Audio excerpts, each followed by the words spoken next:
Welcome to Inside the Honors College, where we believe that wisdom and virtue is found when we learn together.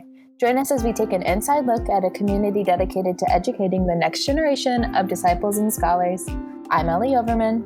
And I'm Taina Estevez. And goodness, getting to talk to Connor he creates such a grounding presence, just very soothing as well. So it was an absolute pleasure, as usual, getting to talk to him on here. And I really appreciated the open-mindedness that he had with a lot of his conversations, like the way that he was just going through them and, very, very peaceful, very loving as the foundation, which is something I'm always appreciative when I'm having conversations with people regardless. So thank you so much for that, Connor. For sure. Connor's just a really solid guy. I've had the privilege of working with him this semester on the Dean's Cabinet, and I just admire him a whole lot. And the things he talks about on the podcast are how he actually lives his life. And so I just really admire his commitment to conversation and kind of his methodical approach to life and to truth. So I am super excited for us to get right into it.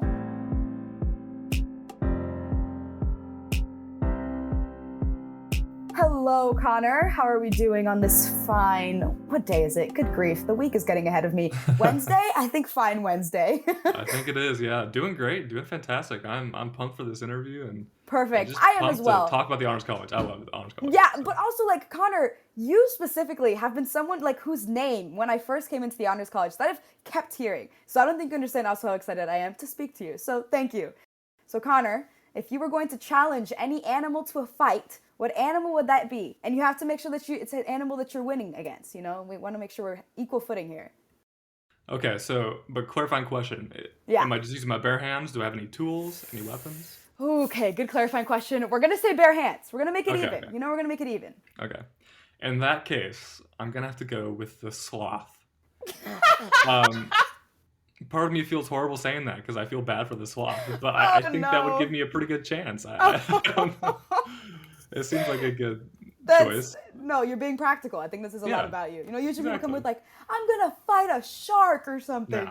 No, but you got it. Okay, I support. As a person who identifies with a lot of sloth-like behaviors, I feel a little intimidated, but I think that's fine. Okay. Perfect. I won't actually do this. No, of course. Please tell me you wouldn't actually fight a sloth. This is something clarified. Great job. So cool. Getting on to your actual story and your kind of background into honors, could you tell us a little bit about how you first heard about the Honors College? What made you want to take the honors plunge, as I've been saying? Yeah, of course. Well, something unique about my journey, I think, is that when I first was applying to APU and looking at school, I knew about the Honors College, but I was like, no, I'm not going to do it. I don't know. I think part of me I'd never been a big reader. Mostly just because of time. I didn't have much time to read in high school, and maybe the things I did read I wasn't interested in, and so it wasn't until I'd already committed to APU. I visited APU a few times, and on my third time visiting, I got to sit in on a colloquy, and that changed it all, I think, because I got to see the community of people that are in the Honors College and the types of conversations that we're having in class. And I remember, thinking, oh my gosh, what are they talking about? All these complex things. Yeah. And it's really cool to have gone through the journey of talking about what they were talking about, and still not fully understanding it, but just diving into the, as much as we can about these things. And anyway, so that was what captivated my interest in the Honors College, was seeing the community of people in colloquy just from one class. That was pretty amazing. I was like, how can I not be a part of this? How could I just pass on this? And so I applied, and then I got in, and I've absolutely loved that community ever since. It's been everything that it's been everything that I hoped for and more. And because I've had that community of people inside the classroom, that's where I think a lot of great memories are made and great conversations are had. But then outside the classroom as well, and especially when we're on campus, I was one of my favorite things about school at APU is just walking back from colloquy, or taking the trolley back to East Campus after colloquy. Those times are pretty fun, and that's what I love about the Honors College, is that you get the community both academically and then also socially outside the classroom. Yeah. What's been your favorite part of colloquy so far? Man, I just think, here's my favorite part. there's lots of favorite parts, but one of my favorite things is the incorporation of faith into our conversations.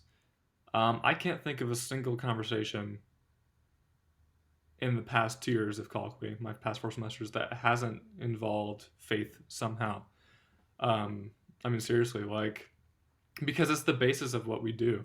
It's the basis of our conversations, and so that's a pretty amazing thing, is that we have a solid foundation on which we're discussing everything else. And I think that's just super important to me. And what I love is that every single text that we've read has either challenged or provoked thought with my faith, and it's challenged me to question the things I believe, in constructive ways, and it's challenged me to refine my views and I think to be humbled, and to knowing that, like, there's so much to know and understand the world, and we're never going to understand it all. And so that's been, I think, a cool challenge, is realizing how much I don't know by studying these things. Because we really get just a gloss of the history of, philosophy and religion and theology and thought. And it's amazing, and, like, it's sparked an interest that will continue throughout my life. Yeah. I also really like seeing that in colloquy, that faith integration, and, like you mentioned, that, spiritual foundation being there. But I think one of the things that I also really enjoyed is that we're still getting to, like, cultivate our own understanding of what that looks like. Like, these are still challenges. We come back and forth with the ideas. We get to come up with new ideas or what that looks like. And that foundation's still there, but it's still something that we're looking at, and, like, picking at. And this is a regular conversation, So I love that you pointed that out, because it's been one of my favorite parts as well. So on this kind of faith conversation, how do you think that you've grown as a disciple, maybe in the Honors College so far throughout your time while you've been here? Yeah, totally. Good question. I think one way in which I've grown is becoming more open-minded, I suppose, to other traditions of faith and other lenses of viewing faith. Because I think that coming in, I had pretty strong theological convictions, and I still do in many ways, but there's also ways in which we read lots of different perspectives on faith, from the early church fathers to the authors of scripture, and but then we also have the saints of the church, and then once we reach Reformation time, we have people who are outside the Catholic Church, Protestants. And so anyways, I think what's so amazing is that we get all these different perspectives of faith, as well as your professors. The professors will come from different backgrounds and different traditions, and will be, probably the most knowledgeable people about their traditions than anybody else you've ever met, or anything you could ever watch or see online or something. So I think that's what's really grown me as a disciple, is hearing these different perspectives and then being able to apply them to my life. Like, when I talk to somebody about my faith outside the Honors College, I'll bring up Honors College stuff all the time. I mean, I have a mentor on campus, and we just meet every week and talk. And I bring up Honors College texts every week, no joke, because that's how much they impact my life, and that's how much they impact my thought. And, like, that's a serious statement. Like, it seriously impacts me. So that's what's exciting about it, is that it's practical, and it's effective in my life. It does something. Agreed. And it's like a growing conversation, right? You don't come in, even if you do come in with, like, certain things, you're thinking one thing, this is being willing for that to change, or being willing to look at it differently. And so even if it isn't you necessarily changing your view or changing your mind, you're still getting to see something else. You're still being presented with these other ends of it. So I love that as well. I think that's, so applicable to us now, being able to have conversations with people and needing to have those different perspectives. How would you say, you mentioned your mentor, are they a part of Honors as well? No, he's not. He's an employee at the school. And so he's not part of the Honors College, but he loves hearing about this stuff, and we have great conversations about it. So that's what's cool. I love sharing with other people about the Honors College and the way it impacts my life. And a lot of people know about the reputation. Like, I'll talk to people and they know how great, they've heard how great the honors college is, and how great of a part of the school it is. Because I think that the people that are a part of it, do great things, and they have great thoughts and have great conversations. And so that's pretty cool. Yeah, and also getting to interact with people, even like we said, outside the honors college, and getting to either look at those ideas differently, who haven't been in the same space in the same conversation. So I think that's really cool that you have that plug in as well. So kind of speaking to, again, like your experience growing as a disciple, kind of going through the honors college and different ideas, different perspectives. If you were going to be talking to current students, let's say people at APU, in the APU community, not necessarily only in honors, what is one thing that you would possibly want to tell them about, let's say, conducting conversation? What's one thing that you've taken from the honors college and how you kind of go through relationship with people and just communication? Yeah, totally. That's a good question. I think, what I think of is a balance. There's a balance of seeking truth passionately and not being afraid to challenge ideas and to disagree and all that. But then there's a balance of that, and then also respecting and loving people. Yeah. And that's hard sometimes, but I think that's the unique challenge we face as students in college and in the honors college, is how do we have tough conversations, or not just tough, but hard, mentally hard conversations, ones that challenge our faith. How do we have those conversations and work with our disagreements, but do it in a way that like is loving towards each other and builds one another up and doesn't tear one another down. And so I would just that's what I encourage myself to do, and would encourage others, is to dig deep into the conversation. Don't shy back, because you're going to regret that. Get into the conversation as much as you can. Challenge those things that maybe you're struggling to understand or do you disagree with. But challenge them in the way that's constructive for yourself and for the other person, so that you can come to a greater understanding of your own beliefs. Or maybe you change your beliefs. I think there's definitely things that have, been refined or shifted in my beliefs, or at least caused me to say, well, now I have no idea if I believe that anymore. Yeah. So I'm still searching for a new belief. But yeah, I think that's what I would say to current students, and honestly anybody, whether you're in the honors college or at AP or I don't know, just doing anything else, is have important conversations. Have conversations about God and about life and what life is about, and talk about the tough things, because if we ignore those, we're missing out on a lot of beauty and change that can come from those conversations. Yeah, I love talking about these things, and yeah, I mean, you can see it.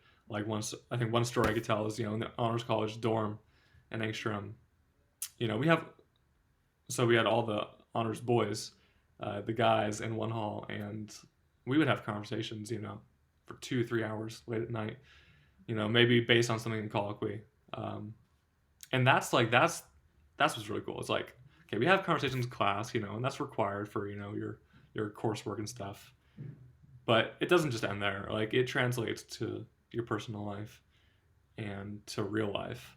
The honors college is gonna build you up to have these conversations with, once you're graduated and in the workforce, and having a family. It doesn't stop with the honors college. So that's, I think, one way in which the honors college really prepares you for life and for living your life as a faithful servant. Yeah.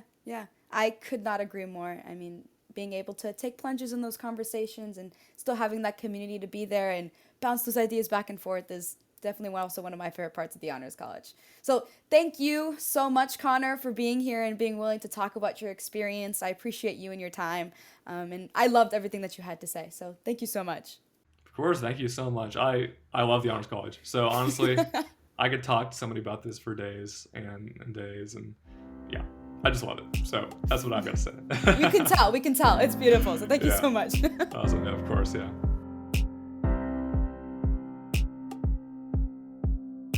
I was struck by so many things, was thinking about so many things after our conversation as well. But I think one of the biggest ideas that was in my head from what Connor was saying was being willing to have these, quote, tough conversations. Because obviously tough can look different depending on who you are, your perspective, where you are, and what the actual conversation is. But regardless of that, being willing to listen to who's talking, to who is in the space around you, and not shutting down or bringing other people down in the process of that is so important. And I think Connor did really well at highlighting that should be the foundation of our communication and conversation in these spaces. Because I mean, it's so important in important conversations, in influential conversations, wherever we are, if things matter and these ideas have to get across and we're talking about is relevant and something that can either hurt or help people, it's important that we're all brought to this space together and understand that we're not always going to be comfortable. And the stuff that we've talked about this so many times, that being uncomfortable is okay. In fact, vital even to getting somewhere in a place where we can all thrive and be truly healthy and get what we need to love and grow. So yes, thank you so much for that, Connor. I just really love that. Yeah, that is just so good. I love this idea of like, we need to lean into discomfort sometimes. And that's possible when we have the safety of friends and of tutors who are coming alongside us and supporting us. So I think that discomfort piece is really important. I also just admired Connor's humility and his willingness to admit there's things we don't know. I think that is just such a mark of wisdom. And so I think that really speaks to his character. So thank you, Connor, for taking the time to talk to us. And thank you all for taking another inside look at a community dedicated to educating the next generation of disciples and scholars. See you next time on Inside the Honors College.